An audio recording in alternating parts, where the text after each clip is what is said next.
कृपा सिंधु नररूप हरि महामोहतम पुंज जासु वचन रवि करनी कर।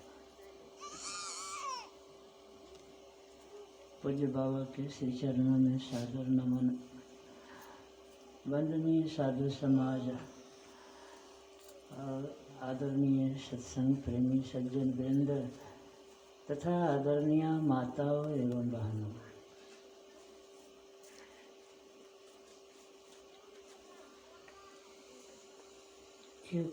एक कोई मौलवी साहब थे। उनकी एक बेटी थी, बहुत कुरूपा, इतनी कुरूपा वो सयानी हो गई, विवाह के योग्य, लेकिन कोई उससे विवाह करना नहीं चाहता। मौलवी साहब बड़े चिंतित हुए। होते होते उन्होंने लाचार होकर एक सूरदास से, अंधा व्यक्ति से शादी कर दी और उसको भेज दिया। कुछ दिन वो सूरदास अपनी पत्नी के साथ रहने लगे। कुछ दिन के बाद डॉक्टरों का एक टीम आया। आंख के डॉक्टर थे, शिविर लगा। मौलवी साहब डॉक्टर के पास अपनी बेटी दामाद को लेकर गए और कहा कि डॉक्टर साहब, मेरे पास धन की कोई कमी नहीं है, चाहे जितना धन लगे मेरे दामाद को की आँख ठीक कर दीजिए। डॉक्टर ने गौर से देखा, मौलवी साहब की लड़की को भी देखा और मौलवी साहब से बोले कि आँख तो मैं ठीक कर दूंगा, लेकिन नहीं करवाइए वही अच्छा। मौलवी साहब ने कहा, सो क्यों? कहा, इसकी आँख ठीक हो जाएगी, तुम्हारी बेटी को छोड़कर भाग जाएगा। मौलवी साहब ने कहा कि तब बस रहने दीजिए। तो यह कथा कोई कहानी कथा नहीं है, ये समझाने का एक तरीका है महात्मा लोगों का। तो ये शिक्षाप्रद बात है। इसमें मौलवी साहब कौन, उसकी बेटी क्या, दामाद कौन और डॉक्टर कौन? तो समझाने वालों ने समझाया कि काल जो है वही मौलवी साहब है, दुनिया के मालिक, संसार के मालिक काल, वह मौलवी साहब है। उसकी लड़की ये दुनिया है, दुनिया। और वह अंधा व्यक्ति अज्ञानी है और डॉक्टर संत सदगुरु है। तो काल उस लड़की के साथ विवाह कर दिया अंधे से, अज्ञानी से। मन दुनिया को अज्ञानियों ने अपना लिया। अब काल उस अज्ञानी को ले गया सदगुरु के पास। एक तो जाने देता नहीं, लेकिन वह भी जाने दिया। सदगुरु उसको ठीक करने में सक्षम, लेकिन ठीक नहीं किया।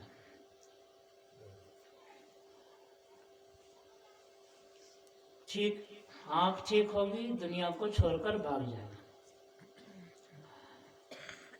तो सदगुरु ऐसा नहीं चाहते।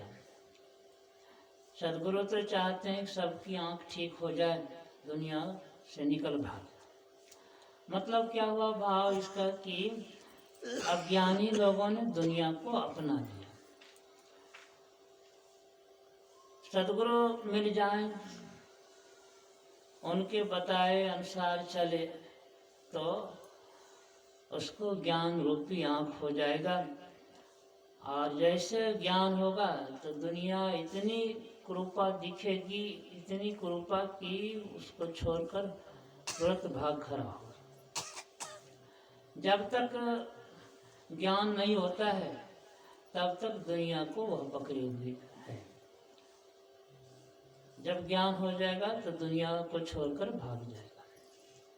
और अपना लिया किसने? अज्ञानी लोगों ने, अंधे लोगों ने दुनिया को अपना लिया है। काल का काम चल रहा है। यह एक समझाने का ढंग हुआ। हम सब लोग अज्ञानी हैं, दुनिया को पकड़े हुए हैं। और यह दुनिया कैसी है तो सुन रहे थे संतवाणी के पाठ में, यह काल का रूप है। यह परदेशबा काल को देशबा जोर आवे दुख पाए। यानी संसार परदेश है और काल रूप है। इसमें जो कोई अब तक आया दुख ही पाया। हम लोग तो साधारण जन हैं, बड़े बड़े अवतारी महापुरुष लोग भी आए तो दुख उनको भी भोगना पड़ा, उनको भी रोना पड़ा। भगवान श्री राम श्री कृष्ण को परमात्मा के अवतार मानते हैं, उनकी जीवनी पढ़कर देखिए तो उनको भी रोना पड़ा है, दुख उठाना पड़ा है। भगवान प्रकट हुए श्री राम कौशल्या जी के सामने। कौशल्या जी कहती हैं कि बालक रूप धर कर रोइए। तो धरी सुनी बचन सुजाना रोदन ठाना, वही बालक सुर भूपा, बच्चा बनकर रोने लगा। यह रोना दुख की निशानी है। कहेंगे ये तो उनकी लीला थी। तो इस लीला के माध्यम से उपदेश यही है कि संसार में मेरे जैसा भी बनकर आओगे तब भी रोना पड़ेगा, और आगे भी रोना पड़ा है। सब लोग जानते हैं, वनवास हुआ, वनवास में सीता जी का हरण हुआ तो उनकी खोज में कितना रोए हैं, विलाप किए हैं, पढ़िए। लक्ष्मण जी को शक्ति बाण लगा तब भी रोना पड़ा है। तो भगवान श्री राम ऐसे महापुरुष को भी रोना पड़ा। भगवान कृष्ण ऐसे हंसमुख को भी मायूस होना पड़ा। तो इन सब, और भगवान बुद्ध के बारे में दिन में सुन रहे थे पूज्य बाबा से कि उनको भी कितना कष्ट उठाना पड़ा, इतने बड़े महापुरुष संस्कारी को भी। तो सभी को, माने इस दुनिया में जो कोई आए सबको दुख उठाना पड़ा, दुख भोगना पड़ा, चाहे कुछ भी बनकर रहिए। संत कबीर साहब ने कहा कि तन धर सुखिया कोई न देखा, जो देखा सो दुखिया हो। उदय अस्त की बात कहत हूँ, सबका किया विवेका हो। घाटे बारे सब जग दुखिया, त्यागी रही बैरागी हो। सुखदेव आचार्य दुख के डर से, गर्भ से माया त्यागी हो। जोगी दुखिया जंगम दुखिया, तपसी को दुख दो ना हो। आशा तृष्णा सबको व्यापे, कोई महल न सोना हो। साँच कहा तो कोई न माने, झूठ कहा नहीं जाई हो। अब ब्रह्मा विष्णु महेश्वर दुखिया, जिन यह राह चलाई हो। ब्रह्मा विष्णु महेश जो संसार में सबसे बड़े पद पर हैं, कहते वो भी दुखी हैं। राजा दुखिया प्रजा दुखिया, रंक दुखी विपरीती हो। कहे कबीर सकल जग दुखिया, संत सुखी मन जीती हो। एक संत ही सुखी हैं, बाकी सबके सब दुखी। संत कौन? जो शांति पद को प्राप्त कर लिए हैं, संसार से परे पद को प्राप्त कर लिए हैं, वे ही सुखी हैं। बाकी संसार में जितने जो हैं सबके सब दुखी हैं।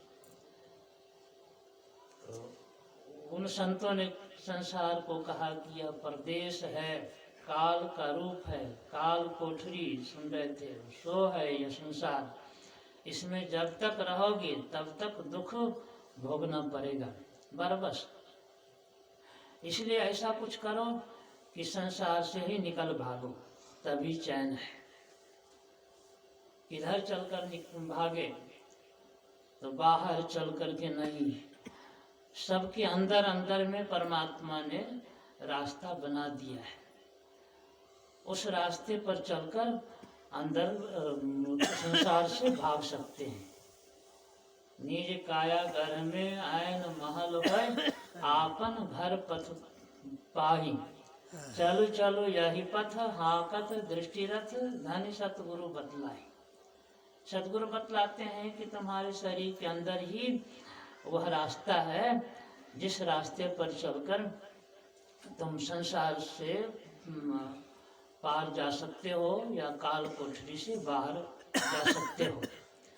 वह तुम्हारे अंदर है, संत लोग कहते हैं। माने हम सबके अंदर मतलब जितने सत्संगी लोग हैं उनके अंदर ही, सो बात नहीं। तमाम लोग जितने हैं, चाहे सत्संगी हैं कि गैर सत्संगी हैं, पढ़े लिखे हैं कि अनपढ़ हैं, उच्च वर्ग के हैं कि निम्न वर्ग के, सबके अंदर एक जैसा रास्ता बनाकर परमात्मा ने रख दिया है। ज्योति नाद का मार्ग बना वह धरा जाए तिर से, वह ज्योति और नाद का रास्ता है, प्रकाश और शब्द का मार्ग है, रास्ता है, सबके अंदर है। अजगैबी यह मता बनाया विदिया चकनाचूरों का। अजगैबी मैंने परमात्मा का बनाया हुआ है और किसी ने नहीं बनाया, सबके अंदर है। लेकिन सबको उस रास्ते का पता नहीं है। जो लोग सत्संग करते हैं उनको पता है, साधन भजन करते हैं तो उनको पता है, और जितने को भी पता है उतने में से सबको वह रास्ता प्राप्त भी नहीं है। जितने को पता है उनमें से बिरले किन्हीं को वह रास्ता प्राप्त है। तो जिनको वह रास्ता प्राप्त है और उस रास्ते पर चलकर अपने घर को, अपने देश को पहुंचा, तो वे कहते हैं कैसा वह रास्ता है। अद्भुत अंतर की डगरिया जाकर चलकर प्रभु मिलते, दाता सतगुरु धन्य धन्य जो राह लखा देते, चलत पंथ सुख होत महा है जहाँ अझर झरते, अमृत ध्वनि की नौबत झारत बरभागी सुनते, सुनत लखत सुख लहत अद्भुति में ही प्रभु मिलते। सबके अंदर वह रास्ता है। संत लोग उस रास्ते से गए तो इस जुल्मी देश से, दुखालय से छूट गए, अपने घर को पहुँचे जहाँ कलेश कछु नाहि। सुधी करो प्यारे हो निज आपन देश को, जहाँ कलेश कछु नाहि। वहाँ दुख नाम की कोई चीज नहीं है।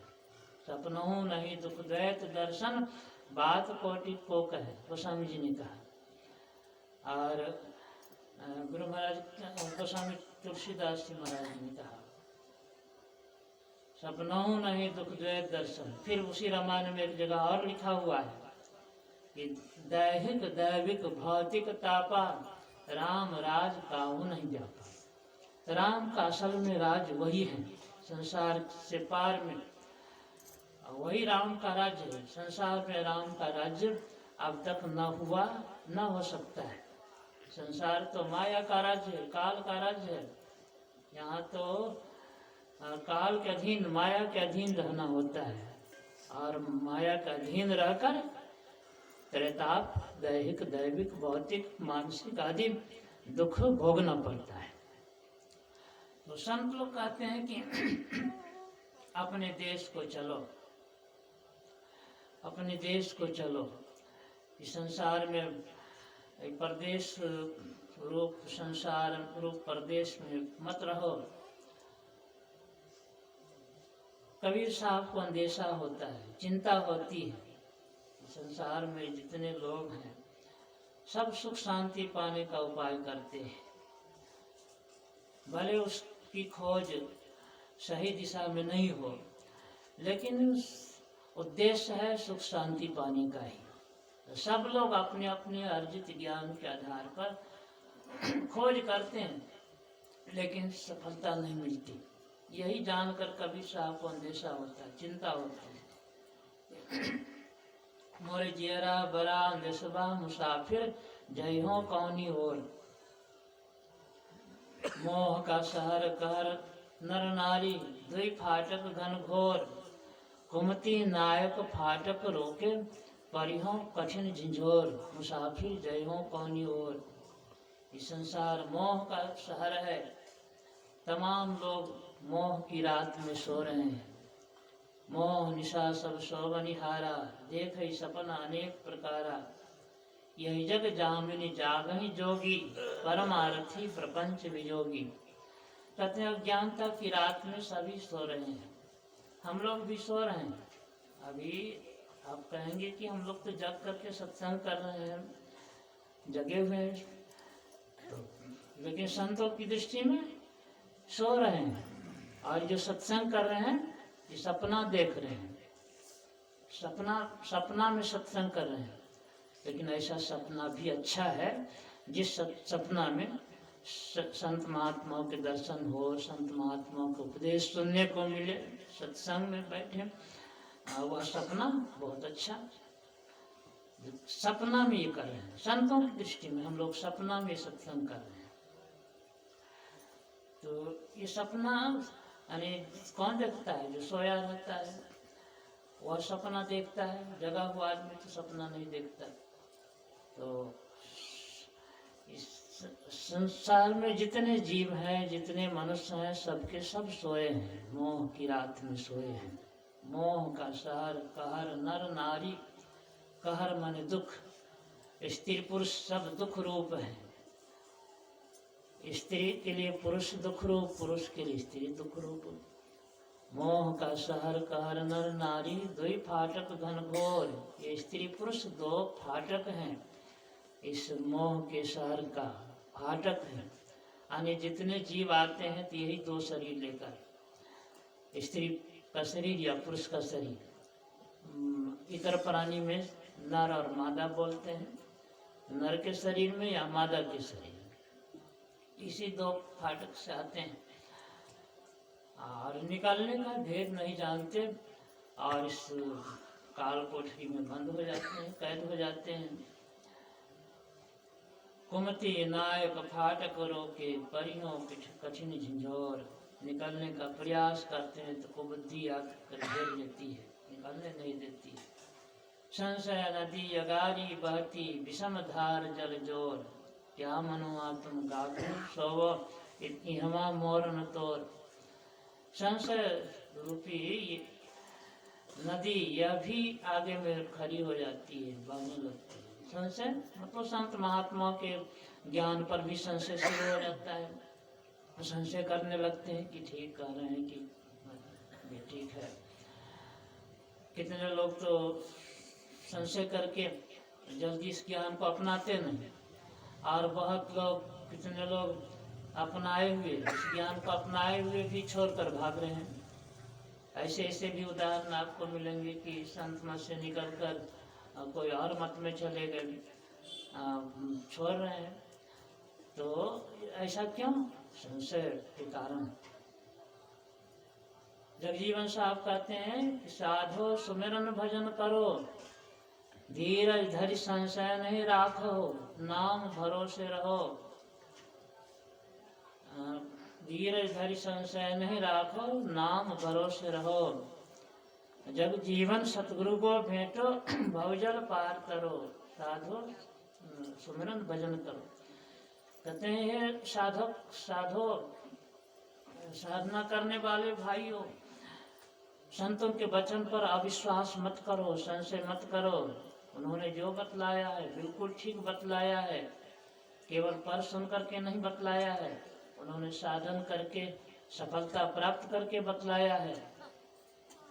दुखों से छूटकर दुखों से छूटने का उपाय बतलाया है। इसलिए उनके वचन पर संशय मत करो और जैसा वो बतलाए हैं वैसा करो, तभी काम बनेगा, उद्धार होगा, दुखों से छूटोगे। यही बात कबीर साहब कहते हैं कि यह संशय जो है घेर लेता है, आगे बढ़ने नहीं देता है। बहुत लोग उस संशय रूपी नदी के इस पार ही रह जाते हैं या संशय रूपी नदी में ही बह जाते हैं, उस पार जाने वाले बहुत कम होते हैं। आगे कहते हैं कि निष्दिन प्रीति करो साहब से, नाहिन कठिन कठोर, काम दीवाना क्रोध है राजा, बसे 25 चोर। कि गुरु संतों के वचन पर संशय मत करो, विश्वास करके साधन करो, भजन करो, अर्थात ध्यान करो, ईश्वर की भक्ति करो।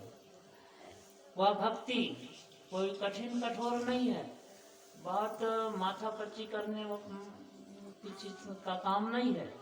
बस नित्य सत्संगति करो मनाई, अंतर बाहर देव दी भाई, धर्म कथा बाहर सत्संगा, अंतर सत्संग ध्यान भंगा।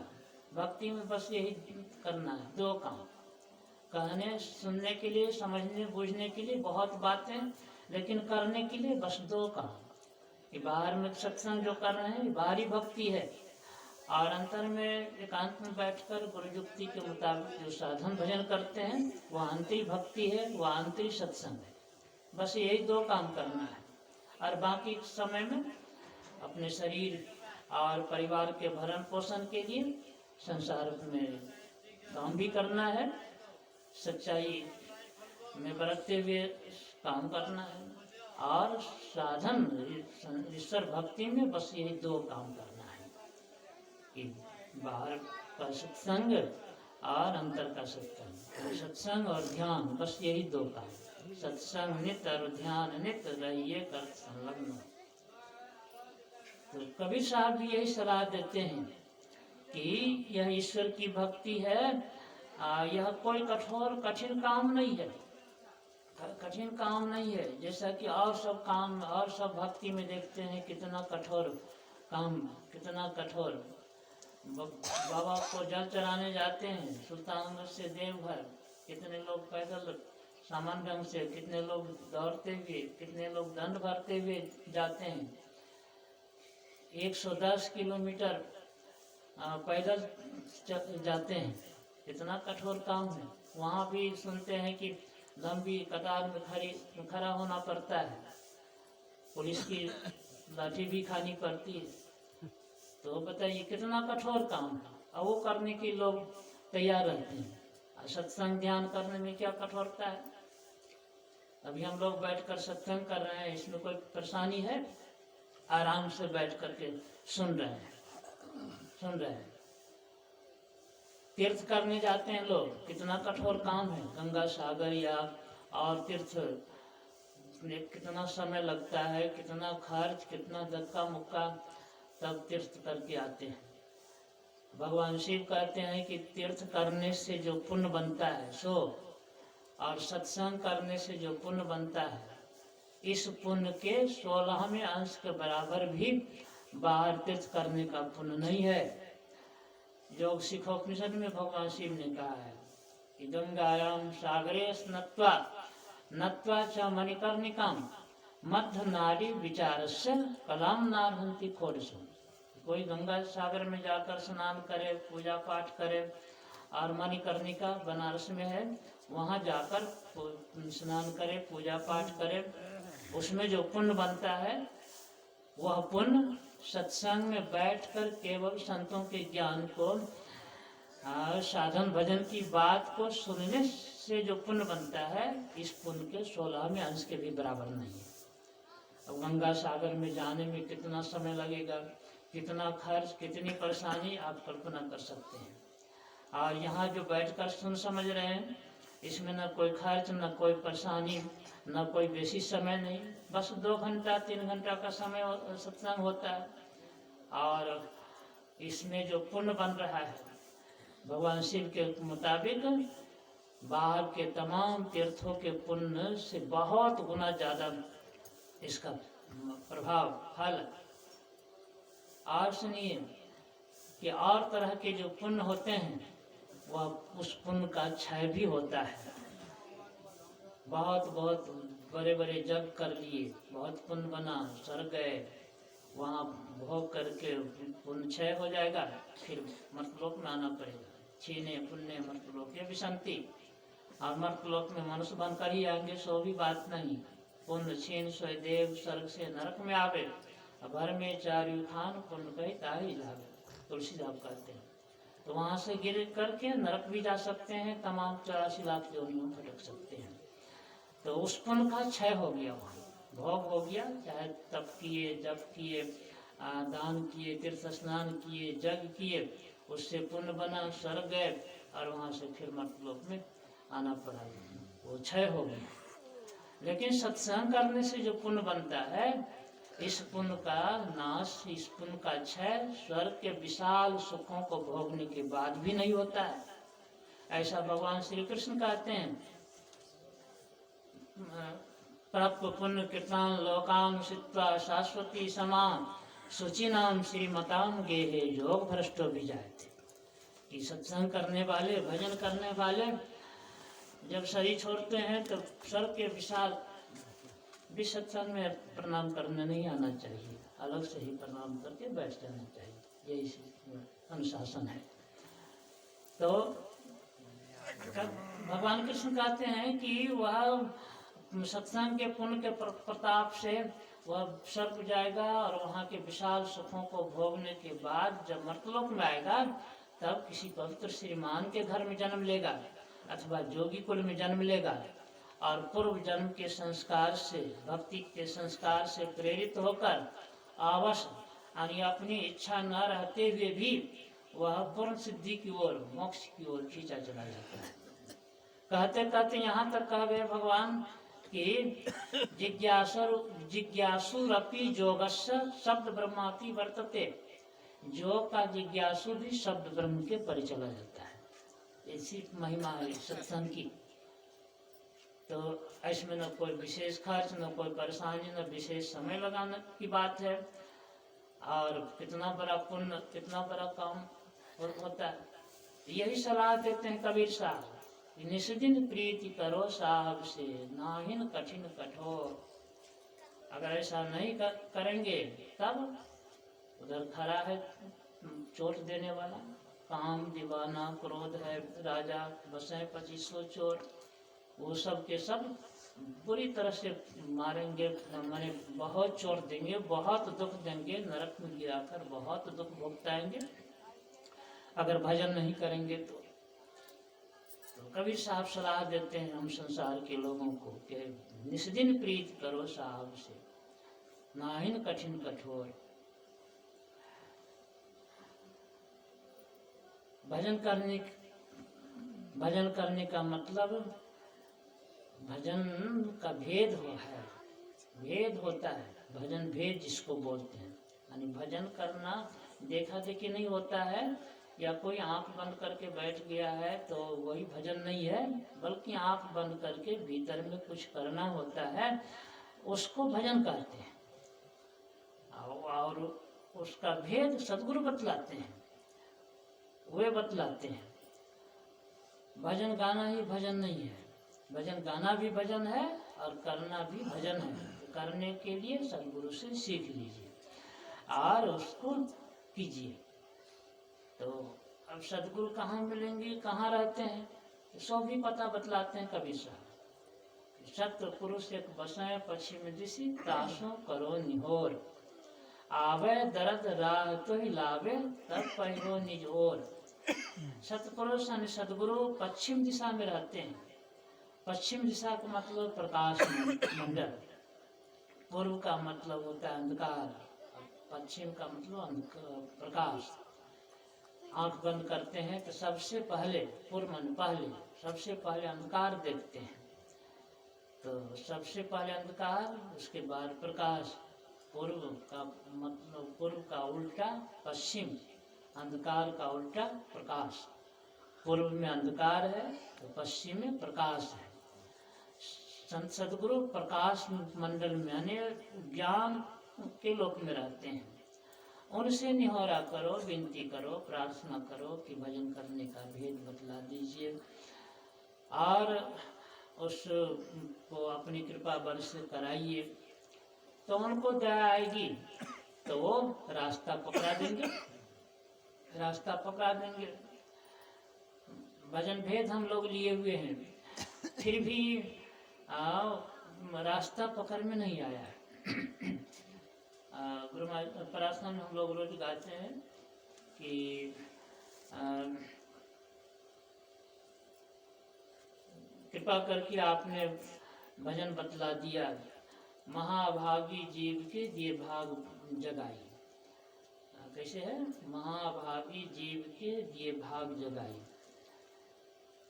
आपने कृपा करके भजन बतला दिया, महाभागी जीव को भाग जगा दिया, लेकिन पर निज बल कछु नाही है, जही बने कमाई। सो बल तब ही पावो गुरु करो होई सहाय। आप सहायता कीजिए तभी वह रास्ते पर चल सकूंगा, ऐसी प्रार्थना करते हैं। तो आवे दर्द राह तो लावे तब पैगो निजोर। कृपा करके रास्ता पकड़ा देंगे तब सही दिशा की ओर गति होगी। इधर जब तक अंधकार में है तब तक भटकन है, रास्ता खोजना चाहते हैं लेकिन पकड़ता नहीं। बिन सतगुरु नर रहत भुलाना, खोजत फिरत राह नहीं जाना। बिन सतगुरु नर रहत भुलाना, खोजत फिर राह नहीं जाना। इस तरह से भटकन में पड़े हैं, सतगुरु दया करके रास्ता पकड़ा देते हैं। तब उलटी पाछलो पैरो पकड़ो, पसरा मना बटोर। और कहे कबीर सुनो भाई साधो तब पैगो निज ठौर। उलट करके जिस रास्ते से आए हैं उसी रास्ते को पकड़ लेंगे सदगुरु कृपा से, और उस रास्ते पर चलते हुए अपने ठौर पर जहाँ से आए हैं, अपना घर, अपना देश, वहाँ पहुँचेंगे और तब सारे दुखों से सदा के लिए छूट जाएंगे। यही सभी संतों का उपदेश है। उसी उपदेश को हम लोग सत्संग में सुनते हैं और विचार करते हैं। तो यही थोड़ा सा आपकी सेवा में सुनाया। अब पूज्य बाबा से सुनेंगे। समय कुछ बेसी ले लिया है, इसके लिए आप लोग क्षमा करेंगे और बाबा भी क्षमा करेंगे। श्री सतगुरु महाराज।